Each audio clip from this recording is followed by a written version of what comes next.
Alright, what's happening, y'all? It's your boy Rico from Street Scores coming to y'all with a big time injury update versus the Saints. I'm just doing our side for right now because the Saints have not updated their side, but we already know who will be out and who will be questionable, and everybody else is really good because some guys didn't participate in practice, but it was more so just a rest type of thing than they're dealing with an injury and they may not be able to go type of thing. So the injury report earlier this week made it look way worse than what it actually was, especially concerning guys like Antonio Gibson and Curtis Samuel. So we're gonna dive into all of that, but before we do, make sure you subscribe to the channel, hit the bell next to the subscription button so you get a notification immediately and every time I release an informative and opinionated video just like this one. Make sure you check out the rest of the channel. All of my videos are organized in playlists. I even have a comedy playlist for all of my funny videos. Make sure y'all pull up to the Sunday live stream. I will be back live streaming during the game, so make sure you pull up so we can cheer on the Washington football team as they go against the Saints. And without further ado, let's get it.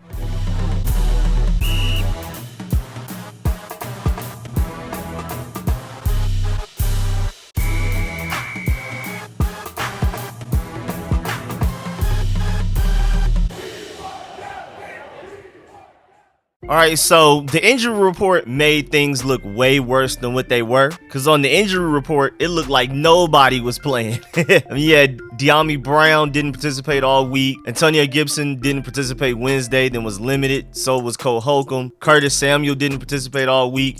Scherff, we already know he's out. He's out for at least the next 3 weeks. You have Cam Sims completely out. Jonathan Allen, Everett, Ioannidis were limited all week. And then J.D McKissic, James Smith-Williams, and Benjamin St-Juste were limited Wednesday, but were full participants on Thursday. But after all of that, the only guys that are confirmed out against the Saints are Dyami Brown with a knee injury, Scherff with his knee injury, again, of course, because he's going to be out for at least the next 3 weeks, and Cam Sims with a hamstring injury.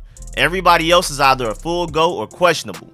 Holcomb with his shoulder injury is questionable. Antonio Gibson with his shin is questionable. And Curtis Samuel with his groin, of course. Also, who hasn't been added to the injury report list because this is kind of new, Daron Payne is questionable with the toe injury. He wasn't on the injury report all week, but today, apparently there was some flare-up. So he participated in walkthroughs, but did not participate in the rest of practice today, as in Friday. But it sounds like we should be optimistic about Daron Payne and Curtis Samuel. At the very least, Antonio Gibson is a little in the middle. Curtis Samuel was supposed to be on pitch count against the Falcons, but he ended up playing more because Dyami Brown and Cam Sims got hurt. He played 25 snaps against the Falcons, which was 37.3%. That's definitely more than what they expected going in.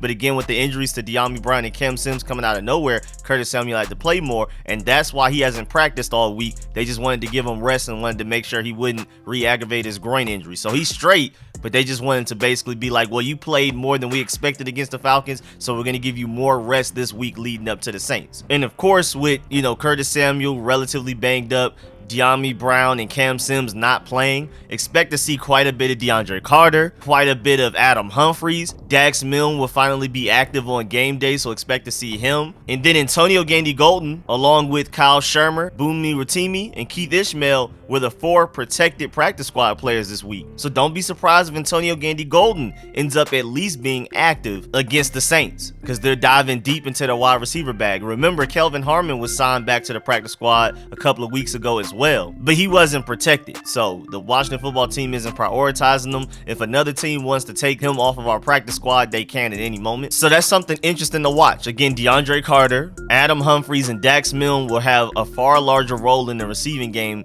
than they've had so far this season, and Antonio Gandy-Golden may finally be active. We'll see though. And then as far as Antonio Gibson, the reason why he's in the middle, he's dealing with a stress fracture in his shin right now, but they're saying that it's a minor one. But it's interesting though, because it was classified as a bruised shin before the Atlanta game. But at the same time, Antonio Gibson says that he doesn't really feel any pain and that they sit him out in practice to give him rest, and that is nothing serious. So I'm assuming he will play Sunday against the Saints, but it may be similar to how the Burgundy and Gold have been splitting his carries with J.D McKissic and Jared Patterson since the Bills game. Ever since Antonio Gibson's been dealing with shin injury, because he's already had the shoulder injury all season, ever since the shin injury has arrived, since heading into the Bills game, you've noticed J.D McKissic getting more carries, getting more targets in the passing game. Jaret Patterson got quite a bit of carries against the Falcons, and I'm assuming that will be the way it is until Antonio Gibson is 100%, which is not bad. J.D. McKissic and Jaret Patterson have shown that they can help this team win, especially J.D. McKissic. I mean, he's been one of the most clutch players for this team, even going back to last year when he was Alex Smith's favorite target, even more than Terry McLaurin. I mean, J.D. McKissic has been the savior to a few games for us right now, bailing us out. So, less Antonio Gibson does sound a little bad, but at the same time, it's not like we're just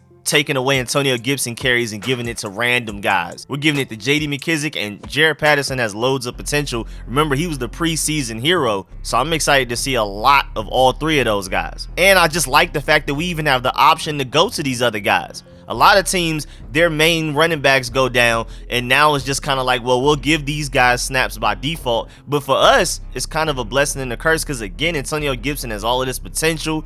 He has the Christian McCaffrey mold, even though we'll never use him to that high of a usage rate, because you see how often Christian McCaffrey gets hurt. I'm pretty sure we don't want to repeat the same fate with Antonio Gibson. But then at the same time, J.D. McKissic and Jaret Patterson are also really good running backs. So this gives them more time to shine and to contribute to our wins. Because, I mean, I love Antonio Gibson, but I'm not sure if he makes that play that won the game against the Falcons that J.D. McKissic made. And of course, Antonio Gibson can do a lot of things that J.D. McKissic can't do, but at the same time, J.D. McKissic can do some things that Antonio Gibson can't do, and that change of pace helps keep defenses on their toes. It gets them tired. By the end of the game, they're out of breath, they're out of gas, they don't know what to do, and that's why we're able to lead these game-winning drives, because by the end of the game, we tire them out so much, Taylor Heinicke is just out here dotting them up. But at the end of the day, you want all of your guys fully healthy, but at the same time, I like the fact that J.D. McKissic and Jaret Patterson will be more involved. I just feel like we need to run the ball more in general. I feel like just overall, our running backs in total aren't getting enough carries. So, of course, Antonio Gibson isn't getting as many carries as I want, but I feel like that's not necessarily because of how much he's splitting with everybody, but just by how little we run the ball just in general. In parallel to, even though we don't want guys getting hurt, it's nice to see what the other guys can do in the position group, going from running back to linebacker. Now that Jon Bostic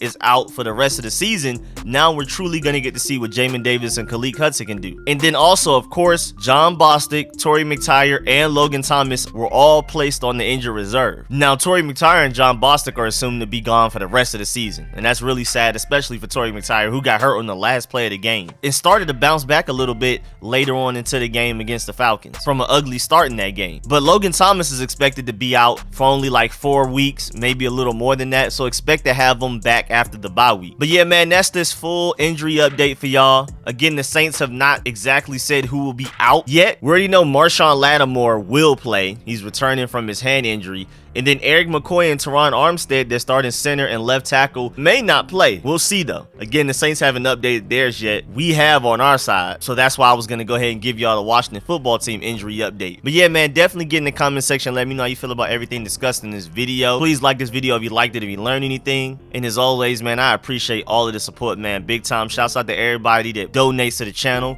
Shouts out to all of my sponsors, especially my Pro Bowl sponsors whose name you see scrolling on the screen right now. Man, I really appreciate all y'all, man. I'll catch y'all later. I'm out.